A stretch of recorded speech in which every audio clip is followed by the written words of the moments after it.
Well, now for the latest in sports, let's join Sir Solomon Yomba in Studio 2. Good evening, sir. Good evening to you, Phoebe, and good evening to all our listeners in Sierra Leone and to all our viewers around the world.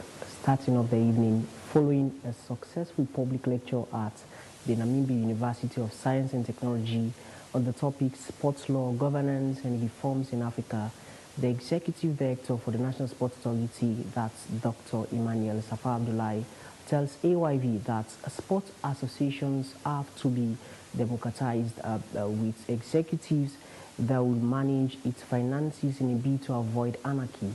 He said this and more upon his arrival in Freetown. Ransford McLean reports. The one-day lecture was centered on the bedrock of reforming sports laws and the inclusion of governance in sports as discipline. Looking at all the challenges the sporting sectors are faced with in the world, Dr. Saffa Abdulai proposed the inclusion of governance in sports for its smooth operations. Governance is everything. Sport has to be properly managed. Sport associations have to be democratized.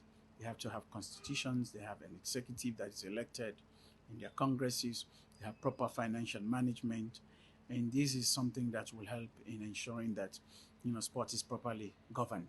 If you don't have that, there will be chaos. There will be people going to court, challenging decisions of illegal regimes in the sporting sector.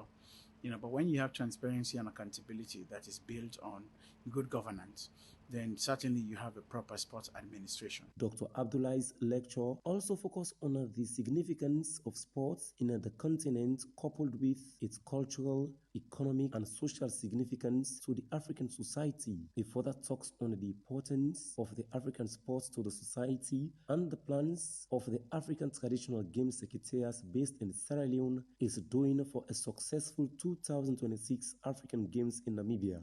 Sierra Leone is the Secretariat for the All African Games, All African Traditional Games.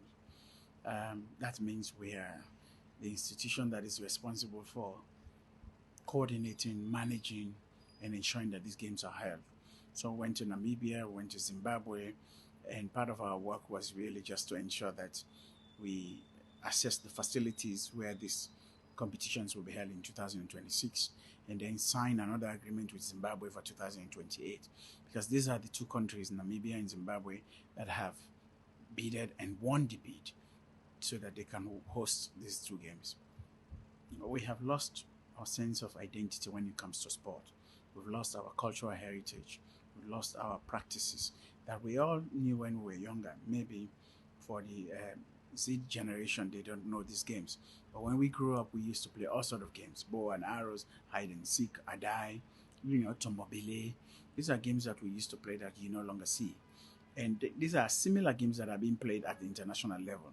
So it's time to preserve our culture, our heritage, our tradition, get our kids, children, our grandchildren also learn these cultures, and be proud of it and try to internationalize it. Ransford McLean, AYV Sports, Freetown.